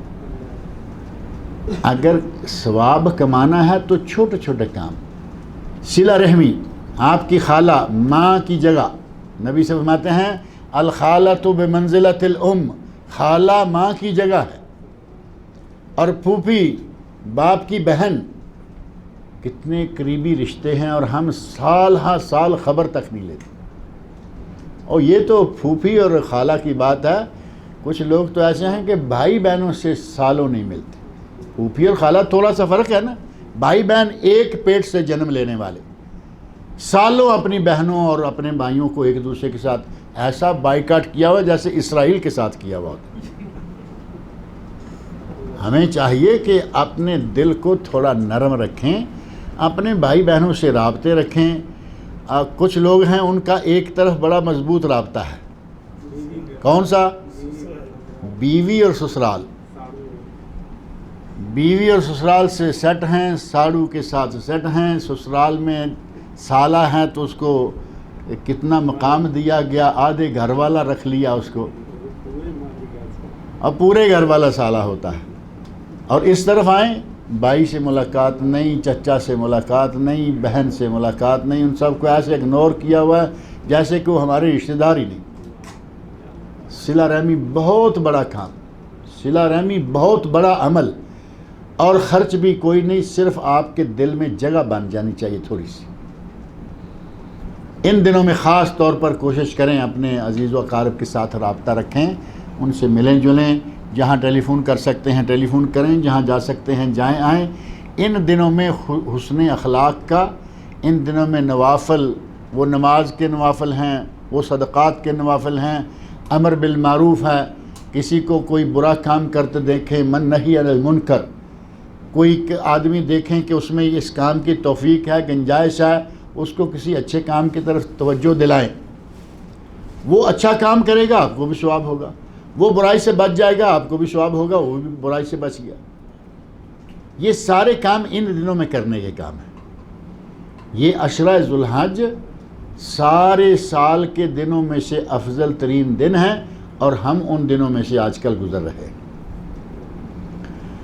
ان دنوں میں ایک مسئلہ بڑا اٹھ جاتا ہے، اور ہر سال اٹھتا ہے، اس کو میں واضح کر دوں تو اچھا ہے۔ یوم عرفہ ہوگا یہاں سوموار کو، پیر کو ہوگا نا، یوم الاثنین منڈے۔ سعودی عرب میں اور پوری خلیج میں چونکہ ایک ہی دن میں روزہ ہوتا ہے، ایک ہی دن میں عید ہوتی ہے، ایک ہی دن میں قربانی ہوتی ہے، کیونکہ یہ سارے لوگ حج کی کیلنڈر کے ساتھ اٹیچ ہیں، قریب ہیں سارے۔ پاکستان میں کبھی پاکستان، انڈیا اور بنگلہ دیش، وہاں کبھی 1 دن کا فرق ہوتا ہے، کبھی 2 دن کا ہوتا ہے اور کبھی نہیں ہوتا۔ ابھی پچھلے رمضان میں اکٹھے روزہ رکھا گیا، پاکستان، انڈیا، بنگلہ دیش سب لوگوں نے ایک ہی دن میں روزہ رکھا، بہت اچھا ہو گیا۔ لیکن اللہ جب چاہے اکٹھا کرا دے، اللہ جب چاہے رؤیت ہلال الگ الگ ہو جائے۔ اب مسئلہ پیدا یہ ہو جاتا ہے کہ وہ لوگ جو یہاں سعودی عرب میں موجود ہیں وہ تو 9 تاریخ کو روزہ رکھیں گے، اور جو لوگ پاکستان، انڈیا میں ہیں، آج کل نیٹ نے ایک مسئلہ پیدا کر دیا ہے کہ لوگ میدان عرفات میں ہیں تو وہ ساری دنیا میں دیکھے جا رہے ہیں کہ لوگ میدان عرفات میں ہیں، تو یوم عرفہ ہو گیا نا۔ اب جو جہاں ہے وہ دیکھ کر پریشان ہوتا ہے کہ یا ہماری تو 8 تاریخ ہے، روزہ تو 9 تاریخ کا رکھنا تھا۔ مولویوں نے، علماء میں بھی یہ اختلاف پیدا ہو گیا، کچھ مولویوں نے کہا نہیں، جس دن حاجی وہاں ہوں گے وہ عرفہ ہے اور اسی دن روزہ رکھنا ہے۔ اب اگر 8 تاریخ کو، 8 ذو الحج کو لوگوں کو روزہ رکھوا دیا جاتا ہے اور اگلے روزے سے روک دیا جاتا ہے کہ عرفہ یہ ہے، کیا ہوگا؟ ایک روزہ رکھ کے یہ 1 دن پھر انتظار کریں گے اور اس کے بعد عید کریں گے، یہی ہوگا نا؟ جبکہ عرفہ کے بعد تو عید ہو جانی چاہیے۔ تو عرفہ کون سا تاریخ بنتی ہے؟ 9 تاریخ۔ جب تک یہ نیٹ کا مسئلہ نہیں آیا، ساری دنیا میں باہر کے ملک جو ہیں وہ 9 تاریخ کو روزہ رکھتے تھے، وہی عمل ہے آج بھی اور پہلے بھی تھا۔ لیکن 8 تاریخ کو اگر حاجی میدان عرفات میں ہیں، اور میں نے شروع میں کہا کہ 9 روزے رکھو، نہیں تو 7، 8، 8، 7، 5، 4، کم از کم 1 تو رکھو، یہاں والوں کے لیے تو ٹھیک ہے، اور اگر 2 رکھ لیے جائیں تو کوئی مسئلہ ہے؟ 8 کا بھی رکھ لیں، سعودی عرب کا عرفہ آپ کے ملک، اور 9 کا رکھ لیں آپ کے اپنے ملک کا یوم عرفہ 9 تاریخ، مسئلہ ختم ہو جاتا ہے۔ جنگیں چھیڑ کے بیٹھ گئے، کتابیں لکھی جا رہی ہیں، مضمون لکھے جا رہے ہیں، ایک دوسرے کے خلاف تقریریں کی جا رہی ہیں، کوئی ضرورت نہیں ہے۔ کیا 8 تاریخ کا روزہ رکھنا منع ہے؟ 9 روزے، حاجی کے لیے 8 اور دوسروں کے لیے 9، کیونکہ حج میں جو لوگ میدان عرفات میں ہیں ان کا روزہ رکھنا جائز نہیں ہے یا ثابت نہیں ہے۔ نبی صلی اللہ علیہ وسلم میدان عرفات میں روزے سے نہیں تھے، یہ مسئلہ تو آپ نے سنا ہوگا نا۔ آپ ذکر و دعا میں اس انداز سے مصروف رہے، لوگوں کو شک ہو گیا کہ شاید آپ روزے سے ہیں۔ نبی صلی اللہ علیہ وسلم کی چچی ام الفضل رضی اللہ عنہا، جو حضرت عباس رضی اللہ عنہ کی بیوی ہیں، انہوں نے دودھ کا پیالہ لیا، نبی صلی اللہ علیہ وسلم کی خدمت میں پیش کر دیا۔ آپ اونٹ پہ سوار تھے، اونٹنی پر، قصوہ اونٹنی پر آپ سوار تھے، آپ نے دودھ کا پیالہ لیا اور نوش فرمایا، پی لیا۔ سارا کنفیوژن ختم ہو گیا کہ روزے سے ہیں یا نہیں ہیں، پتہ چل گیا کہ آپ نے روزہ نہیں رکھا ہوا۔ میدان عرفات میں جو لوگ حج کے لیے ہوتے ہیں انہیں روزہ نہیں رکھنا چاہیے، ذکر و دعا مشغول رہیں زیادہ سے زیادہ، نہ گلا سوکھنے کی نوبت آئے گی، نہ جب کبھی ایسا محسوس ہو پانی پئیں، جوس پئیں، آئس کریم کھائیں، جو چاہے کھائیں، وہاں ساری چیزیں موجود ہوتی۔ یہ 2 روزے رکھ لینے سے کوئی مسئلہ نہیں پیدا ہوتا، 8 کا بھی رکھ لیں، 9 کا بھی رکھ لیں، اور یہ کم از کم ہمارے علماء کرام کی جنگ تو ختم ہو جائے۔ نہیں جی 8، نہیں جی 9، نہیں جی 8، دونوں رکھیے، دونوں کا ثواب آپ کو ملے گا، بہت زیادہ ثواب ہو جائے گا۔ ایک تو عموماً لوگ رکھتے ہی ہیں نا، 2 رکھ لیجئے۔ اسی طرح آگے محرم میں جا کے عاشورہ کا روزہ ہے، اس سے 1 دن پہلے یا 1 دن بعد رکھنا، وہ نبی صلی اللہ علیہ وسلم کا حکم ہے باقاعدہ کہ اس عاشورہ کے روزے سے 1 دن پہلے بھی روزہ رکھو یا 1 دن بعد بھی رکھو، 2 روزے ہو جائیں، کیونکہ یہود ایک رکھتے آئے ہیں اور نبی صلی اللہ علیہ وسلم نے ہمیشہ یہود کی مخالفت کی۔ اس طرح اس مسئلے کو آسانی کے ساتھ حل کریں، اور اپنے عوام میں ہمارے علماء کو چاہیے کہ اپنے عوام میں یہ شعور دیں کہ ان دنوں میں ہر روزے کا بہت ثواب ہے، 1 تاریخ سے لے کر 9 تاریخ تک، کیوں 9 اور 8 کا رکھا نہیں جا سکتا اور یہ مسئلہ ختم نہیں کیا جا سکتا؟ اللہ تعالیٰ سے میری دعا ہے کہ وہ ہمیں ان دنوں میں کوئی اچھے سے اچھے عمل سر انجام دینے کی توفیق عطا فرمائے۔ اللہ رب العزت حجاج کرام کی حفاظت فرمائے، انہیں ان کا فریضہ ادا کرنے کی اور مکمل فریضہ سنت کے مطابق ادا کرنے کی توفیق عطا فرمائے۔ وما علینا الا البلاغ المبین۔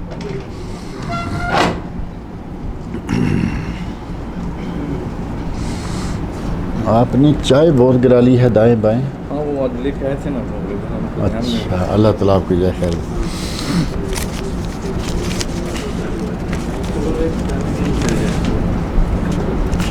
حج افراد کے بارے میں بتائیں، کہتے ہیں کہ حج افراد کیا ہے؟ بلکہ اس سے بھی پہلے، تاکہ کوئی نکل نہ جائے، کسی نے لکھا ہے کہ میرے بڑے بابا کا انتقال ہوا ہے۔ اب بڑے بابا دادا ہیں یا تایا، دونوں میں سے کوئی بھی ہو سکتا ہے، جو بھی ہیں، اللہ رب العزت سے یہ دعا مانگیے کہ اللہ ان کی مغفرت فرمائے، ان کی بشری کوتاہیوں کو اللہ تعالیٰ معاف کرے، اللہ تعالیٰ ان کو جنت الفردوس میں اعلیٰ مقام عطا فرمائے۔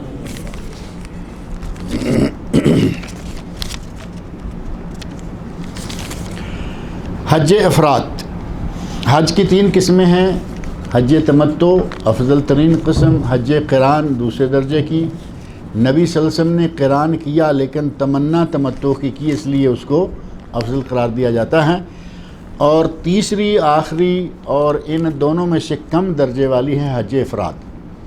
حج افراد میں قربانی واجب نہیں ہوتی، اور حج افراد اتنا ہے کہ آپ یہاں سے گئے یا جہاں سے بھی آئے، مکہ پہنچے، 8 تاریخ کو پہنچ گئے تو مینا چلے جائیں، 8 کو نہیں پہنچے تو سیدھے عرفات چلے جائیں، 9 تاریخ کو احرام باندھ کر سیدھے 9 تاریخ کو عرفات چلے گئے، وہاں سے مزدلفہ، وہاں سے واپس مینا، کنکریاں ماریں اور ناخن بال نکالیں اور ساتھ ہی احرام نکال دیں۔ اب آپ مکہ جائیں 10 تاریخ کو ہی، یہ 3 کام پہلے کر لیے نا، قربانی ان پہ ہے نہیں، ہو گیا آٹومیٹک۔ اور رمی جمرہ عقبہ یا کبرا، اور بال یا ناخن، ان کا بال ناخن وغیرہ حلق یا تقصیر، ان 2 کے بعد احرام نکالیں، خوشبو لگائیں، جائیں حرم اور وہاں جا کے طواف اور سعی کریں۔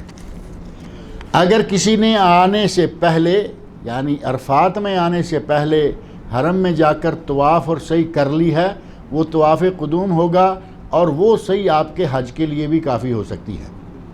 10 تاریخ کو صرف طواف کریں اور واپس مینا چلے جائیں، آگے باقی سارا سلسلہ جو ہے وہ دیگر حاجیوں کی طرح ہی ہے۔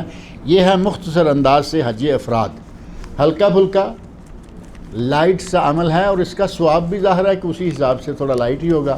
قربانی اس میں نہیں ہے، 500-400 ریال وہ بھی بچ گیا۔ تو جیسے جیسے بچت ہوتی جائے گی، محنت کی بچت، پیسے کی بچت، ادھر سے ثواب کا بیلنس بھی تھوڑا تھوڑا کم ہوتا رہے گا۔ کیا ایسی کوئی حدیث ہے کہ اللہ نے معراج میں رسول اللہ صلی اللہ علیہ وسلم کو قیامت کا فاصلہ 1.5 دن بتایا اور 1 دن 1000 سال کے برابر ہوں گے؟ یہ معراج کی احادیث کے ضمن میں ایسی بات میرے ذہن میں کوئی نہیں ہے، لیکن اللہ کے یہاں 1 دن 1000 دن کا ہے، یہ تو معروف ہے نا۔ قیامت کا دن کتنے عرصے کا ہوگا؟ 50,000 سنہ، 50,000 سال، لیکن اللہ کے نزدیک 1 دن جو ہے وہ 1000 سال کا ہے۔ یہ قرآن کریم میں باقاعدہ بات موجود ہے۔ حاجی ہندوستان سے آیا ہوا ہے اور ابھی مکہ میں ہے، کل مینا میں نکلنے سے پہلے ناخن اور بال وغیرہ کاٹ سکتے ہیں؟ اب ظاہر ہے کہ اگر حاجی ہندوستان سے آیا ہوا ہے اور پہلے وہ اپنا عمرہ کر کے ان کاموں سے فارغ ہو چکا، چاند نکلنے سے 1 دن پہلے پھر وہ دوبارہ اپنے ناخن بال کاٹ چکا، فارغ ہو چکا، اب اسے ان 10 دنوں میں اس سنت سے فائدہ اٹھانا چاہیے کہ قربانی ذبح ہونے تک وہ کچھ نہ کرے، لیکن اس کے اوپر یہ واجب نہیں، ضروری نہیں، بہتر ہے۔ لیکن وہ لوگ جو ان دنوں میں جا رہے ہیں یا باہر سے آ رہے ہیں تب، اور اگر لوکل لوگ جا رہے ہیں، خلیج کے لوگ، تو ان کے لیے چونکہ عمرہ کر کے جا کے بال کٹانے ہیں، لہذا ان پہ کوئی پابندی نہیں۔ یہ تو چونکہ عمرہ کے بعد بال کٹائیں گے ہی کٹائیں گے، لہذا اگر جاتے ہوئے یہ اپنے بال ناخن کاٹتے ہیں تو انشاءاللہ اس میں کوئی حرج نہیں ہے۔ کیا مریض کی عیادت بیماری میں شفا کا سبب ہے؟ مریض کی عیادت میں بیماری کی شفا کا سبب تو نہیں ہے، لیکن عیادت کرنے والے کے لیے بہت ہی اجر و ثواب ہے، ایک بات۔ اور اگر عیادت کرنے والا سمجھدار ہے تو پھر اس میں شفا بھی ہے۔ اب مریض گیا، جاتے ہی کہتا ہے السلام علیکم، او کیا ہوا بھائی، بیمار پڑے ہوئے ہو، چارپائی پہ لگ گئے ہو، ادھر کی ادھر کی 10-20 ہانکی اور واپس آ گیا، یہ شفا کیا ہوگی؟ یہ تو اپنا وقت ضائع کر کے آیا ہے۔ اور اگر عیادت کرنے والا آدمی سمجھدار ہے، وہ جا کے اس مریض کے السلام علیکم کرنے کے بعد سرانے بیٹھ جائے، پائنتی بیٹھ جائے، کہیں بھی بیٹھ جائے، اس کے پاس بیٹھ کر 7 مرتبہ اسأل اللہ العظیم رب العرش العظیم ان یشفیک او ان یشفیک، اسأل اللہ العظیم رب العرش العظیم ان یشفیک، یہ کلمات 7 مرتبہ کہے۔ نبی صلی اللہ علیہ وسلم ارشاد فرماتے ہیں کہ اگر اسے موت نہیں آئی ہوئی، اگر موت نہیں آئی ہوئی تو کوئی بھی بیماری ہے وہ ختم ہو جائے گی۔ اب سارے لوگ یہ کریں تو پھر تو شفا ہے، اور اگر گپے وپے مار کے آ جائیں تو اسے عیادت کرنے والے سے شفا کہاں ملے گی؟ شیخ اس میں جو سوال ہے اس میں یہ ہے کہ عیادت کرنے والے کی بیماری میں شفا کا کوئی ایسی کوئی بات نہیں ہے، عیادت کرنے والے کے لیے ثواب ہے، شفا کا ذکر کہیں نہیں ملتا۔ اور اگر کسی کے آنے سے خوشی محسوس ہے، بیمار ہے اور اسے کچھ خوشی نصیب ہوئی کہ میرا کوئی عزیز آ گیا ہے، تو ظاہر ہے کہ یہ بھی ایک ثواب آپ کے لیے بن گیا۔ تو ویسے ہے بھی نا، وہ ایک شعر بھی ہے، ان کے آنے سے جو آ جاتی ہے چہرے پہ رونق، تو سمجھتے ہیں کہ بیمار کا حال اچھا ہے، یعنی آنے سے وہ خوش ہوا اور یہ سمجھ بیٹھے کہ اس کی بیماری ختم ہو گئی۔ تصوف کسے کہتے ہیں یہ بعد میں باتیں کریں گے انشاءاللہ۔ تصوف کسے کہتے ہیں؟ تصوف کا اسلام میں کوئی مقام نہیں ہے، زہد ہے اسلام میں۔ زہد یعنی دنیا، ترک دنیا کی طرف توجہ کم کر دینا اور آخرت کی طرف زیادہ کرنا، یہ ہے زہد۔ اسلام میں زہد ہے، تصوف نہیں۔ تصوف کا لفظ آپ کو قرآن و سنت میں کہیں نہیں ملے گا۔ کہاں سے آ گیا؟ صوفی، صوف، صفہ، یہاں سے وہاں سے، یہ رہبانیت ہے جو اللہ رب العزت نے ہمیں نہیں سکھلائی۔ رہبانیت یعنی دنیا کو چھوڑ کر عجیب و غریب قسم کی حرکتیں، عجیب و غریب قسم کے چلے اور عجیب و غریب قسم کی کرتوت، جنگل میں نکل جانا، کسی قبر پہ ڈیرا لگا کے بیٹھ جانا اور مفت کی روٹیاں توڑنا، یہ بھی تو ہوگا نا، جو کام نہیں کرتا روٹیاں تو مفت کی توڑے گا۔ مریض آئیں گے، فلاں آئیں گے، روٹیاں کھلائیں گے، یہ تصوف ہے۔ شیخ الاسلام ابن تیمیہ رحمۃ اللہ فرماتے ہیں کہ صوفی ضال مضل، صوفی گمراہ ہوتا ہے اور دوسروں کو گمراہ کرتا ہے، یہ ہے تصوف مختصر انداز۔ کیا سال میں کسی بھی دن عمرہ کرنا جہاد کا ثواب ہے؟ بوڑھوں، کمزوروں، عورتوں کے لیے عمرہ نہیں، حج۔ وہ حدیث میں نے جو پڑھی ہے وہ ہے حج کے بارے میں، لیکن عمرہ کرنا بھی بہت بڑا عمل ہے، اور یقیناً سال کے کسی بھی دن یہ کریں، خاص طور پر جن دنوں میں حاجی حضرات ذرا کم ہوتے ہیں، عمرے والے کم ہوتے ہیں، یعنی رمضان کا مہینہ اور یہ حج کا مہینہ، رمضان سے 10-15 دن پہلے اور 10-15 دن بعد، 2 مہینے ہو گئے، اور 1-1.5 مہینہ یہ، ان میں تو بہت رش رہتا ہے۔ باقی دنوں میں جب ذرا حرم نرم ہوتا ہے، ان دنوں میں جا کے عمرہ کریں، اس میں عورتیں کریں، بچے کریں، کمزور کریں، بوڑھے کریں، لیکن جو جہاد کے مقابلے کا کہا یا جہاد سے بھی افضل کہا یا جہاد کہا کہ ایک بڑے کا عورت کا جہاد وہ ہے جس میں جنگ نہیں، وہ ہے الحج والعمرہ، حج والا، حج کے ساتھ عمرہ، اکیلا عمرہ جو ہے اس کا ذکر نہیں ہے۔ قلبی حالات اللہ کے ہاتھ میں ہیں تو خشوع، خضوع، توکل، خوف، محبت وغیرہ دل میں ہم کیسے پیدا کر سکتے ہیں؟ اللہ کے ہاتھ میں یقیناً ہیں۔ انسان کا نیکی بدی کرنا بھی اللہ کے ہاتھ میں ہے یا نہیں؟ تو نیکی بدی میں کیا ہمیں اختیار ہے یا نہ؟ ہمیں اختیار ہے یا نہیں؟ بھئی سیدھی سی بات ہے کہ آپ کے ہاتھ میں تلوار دی گئی اور کہا کہ اس کو مارو تو ثواب ہے، جنگ ہے، کافر کو مارو ثواب ہے، گلی میں آ کے اپنے بھائی کو مار دو گے تو من قتل مومنا متعمدا، اگر کوئی قرآن میں اللہ نے فرمایا اگر کسی مومن کو جان بوجھ کر قتل کر دیتا ہے فجزاؤہ جہنم، اس کی جزا جہنم ہے، وہ اس میں ذلیل و خوار رہے گا اور ہمیشہ رہے گا۔ دو کام سے تلوار وہی ہے، ایک کام کرے گا تو نیکی، دوسرا کرے گا تو برائی۔ اسی طرح کا یہ معاملہ بھی ہے کہ آپ یہ نہ سمجھیں کہ آپ کو اس میں کوئی اختیار نہیں۔ اللہ سے دعا مانگیں، اپنے دل میں آپ محبت، توکل یہ پیدا کریں۔ ہمارے توکل کی پوزیشن یہ ہے کہ اگر آپ کو کہا جائے کہ اللہ کی ذات پہ توکل کرو، اللہ روزی دے گا، تو ٹھیک ہے یا نہیں؟ یعنی اللہ کی ذات پہ ایمان مضبوط کرو کہ اللہ روزی دے گا۔ اب اس کا یہ معنی تو کبھی کسی نے نہیں کیا نا کہ توکل کرو تو گھر میں بیٹھ جاؤ، اب بیڈ سے نیچے ہی نہ اترو، روٹی آئے گی، کھانا آئے گا، کیسے؟ جب یہ روٹی کی باری آتی ہے تو پھر کہیں گے نہیں جی حرکت میں برکت ہے، وہاں حرکت میں برکت یاد آ گئی۔ گناہ کر لیا، کسی کہے یہ کیا، اللہ نے میری تقدیر میں لکھا ہوا تھا۔ اللہ نے روٹی بھی تقدیر میں لکھی ہوئی ہے، وہاں حرکت میں برکت ہے تو یہاں بھی کچھ نہ کچھ کرو۔ یہ گناہ تمہیں نظر آ رہا ہے، اللہ نے، اللہ کے رسول نے بتا رکھا کہ یہ گناہ ہے، اس کو ترک کرو، اس کو چھوڑو۔ اسی طرح کا معاملہ جو یہ کلمات لکھے گئے ہیں نا، توکل ہے، خوف ہے، محبت ہے، خشوع ہے، خضوع ہے، ہم نے اپنے دل میں ان کو پیدا کرنا ہے۔ معاملہ یقیناً اللہ کے ہاتھ میں، جس طرح روٹی کا بھی اللہ کے ہاتھ میں ہے، گناہ ثواب کا بھی اللہ کے ہاتھ میں ہے، اسی طرح ان چیزوں کا معاملہ بھی اللہ ہی کے ہاتھ میں ہے۔ لیکن جس طرح ہم عمل کرنے کے لیے، برے کام سے بچنے کے لیے کوشش کرتے ہیں، اسی طرح ہی ہمیں چاہیے کہ اپنے دل کو نرم کرنے کے لیے بھی ہر وہ طریقہ استعمال کریں جو جائز شرعاً ہے۔ ایک پرچی اس میں اور ہے، چھوٹی والی پرچی میں اور کوشچن کوئی بات نہیں ہے۔ سوال کے مہینے میں اگر عمرہ کر لے تو کہتے ہیں حج ان کے اوپر واجب ہو گیا، یہ بھی ایک مسئلہ۔ ہاں، یہ ایک مسئلہ جو ابھی کہہ رہے ہیں نا، یہ غلط مسئلہ ہے۔ کہتے ہیں کہ اگر کسی نے شوال میں حج عمرہ کر لیا، اچھا اس کے پیچھے ہے لکھا، حج افراد والی پہلی پرچی تھی، اگر کسی نے شوال میں عمرہ کر لیا تو اس پر حج فرض ہے، یہ بالکل غلط بات ہے۔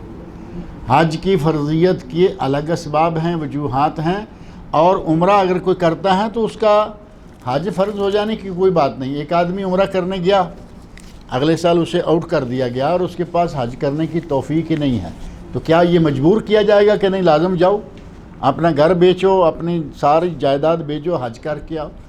جب تک اللہ توفیق نہ دے، آدمی استطاعت حاصل نہ کر لے، تب تک حج فرض نہیں ہوتا۔ یہ ایسے مشہور کر دیا گیا کہ اگر کوئی عمرہ کر لے تو اس پہ حج فرض ہو جاتا ہے، جبکہ ایسی بات نہیں ہے۔ حضرت ابراہیم علیہ السلام کے بعد سے حضرت محمد صلی اللہ علیہ وسلم کے درمیان آنے والے نبی اور رسول نے بھی حج اور عمرہ کیا ہے کیا؟ حضرت ابراہیم علیہ السلام سے لے کر ہی تو یہ سلسلہ شروع ہو گیا ہے۔ اللہ رب العزت نے ابراہیم علیہ السلام کو یہ حکم دیا تھا، اذن فی الناس بالحج۔ ابراہیم کو اللہ نے حکم دیا، اے ابراہیم لوگوں کو حج کا اعلان کر دو۔ یا تو کا رجالن، وہ پیدل یہاں آئیں گے حج کرنے کے لیے، وعلی کل ضامر، اور ہر لسی ماندی کمزور اونٹنی پہ بیٹھ کے آئیں گے، یاتین من کل فج عمیق، اور وہ ہر اونچائی، گہرائی، پہاڑ، وادی، ہر جگہ سے آئیں گے، اور آ رہے ہیں۔ آج دیکھیں دنیا کے ہر ملک کا حاجی آپ کو مل جائے گا، مشرق، مغرب، شمال، جنوب، تو سارے انبیاء حج کرتے آ رہے ہیں، اور ہمارے یہاں بھی یہ حج کیا جا رہا ہے۔ کعبہ کی عمارت کب سے تعمیر ہوئی؟ کعبہ کی عمارت کے معمار ہیں حضرت ابراہیم خلیل علیہ السلام، لیکن حضرت ابراہیم خلیل علیہ السلام کو معمار کعبہ کہا جاتا ہے نا، کعبہ کی عمارت کو تعمیر کرنے والے، لیکن کعبہ کی بنیادیں اس سے پہلے موجود تھیں۔ اللہ رب العزت نے ابراہیم علیہ السلام کو حکم دیا تھا کہ جو اس کے قواعد ہیں، بنیادیں ہیں، جس کو نیو کہا جاتا ہے، نیو پر آپ بیت اللہ کو تعمیر کر دو۔ اب رہا یہ کہ یہ بنیادیں پہلے کس نے بنائیں، کئی روایات ہیں، کوئی کہتا ہے فرشتوں نے بنائی، کوئی کہے گا آدم علیہ السلام نے بنائی، کوئی کہے، کوئی صحیح بات ثابت نہیں ہے۔ معمار کعبہ حضرت ابراہیم خلیل، یہ بات ثابت ہے، قرآن میں بھی ثابت ہے، حدیث میں بھی ثابت ہے۔ حضور ایک ہاں جی۔ سوال چھوڑیے حضور، ہاں جی یاد رکھیے، میں کبھی گیا نہیں بھاگ کے، کیوں آپ گھبراتے ہیں؟ میں کبھی سوال سے بھاگ کے نہیں گیا۔ جیسے اگر کوئی عورت ہے اور وہ انتقال کر جاتی ہے لیکن اپنے اولاد کو بول کے جاتی ہے کہ وہ حج کر دے اس کے لیے، تو اور وہ شرک کر کے مری ہے، تو کیا اگر اس کو اولاد اس کا حج کر لیتا ہے صحیح طریقے سے، تو کیا اس کا شرک معاف ہو جائے گا؟ یہ شرک کو معاف کرنا نہ کرنا وہ اللہ کے وہ اللہ کے ہاتھ میں ہے۔ وہ نصیحت کر کے گئی ہے یا وصیت کر کے گئی ہے، یہ اس کے مال سے یا اپنے مال سے اس کی طرف سے حج کرتے ہیں۔ اللہ رب العزت غفور رحیم ہے، وہ مالک ہے۔ اللہ نے خاص طور پر شرک کے بارے میں فرمایا ہے، ان اللہ لا یغفر ان یشرک بہ ویغفر ما دون ذلک لمن یشاء۔ اللہ اس گناہ کو معاف نہیں کرے گا کہ کوئی اس کے ساتھ شرک کرے، اس کے علاوہ جو بھی گناہ ہے جس کو چاہے وہ معاف کر دے۔ اب شرک معاف ہوگا یا نہیں ہوگا، اللہ کا قانون یہ ہے کہ وہ معاف نہیں کرتا، لیکن اللہ رب العزت کی اپنی مرضی ہے، غفور رحیم ہے۔ حضور 10 دن جو آتا ہے، جو قربانی جو کرتے ہیں اپنے نام سے، یہاں کہیں بھی جہاں دیکھیے تو لوگ 10 دن داڑھی نہیں کٹاتے، جبکہ سنت ہے، اور پھر جب 10 دن ختم ہو ترنت سب کٹانا شروع کر دیتے ہیں، تو کیا اس کا کیا یہ عمل کیا صحیح ہے؟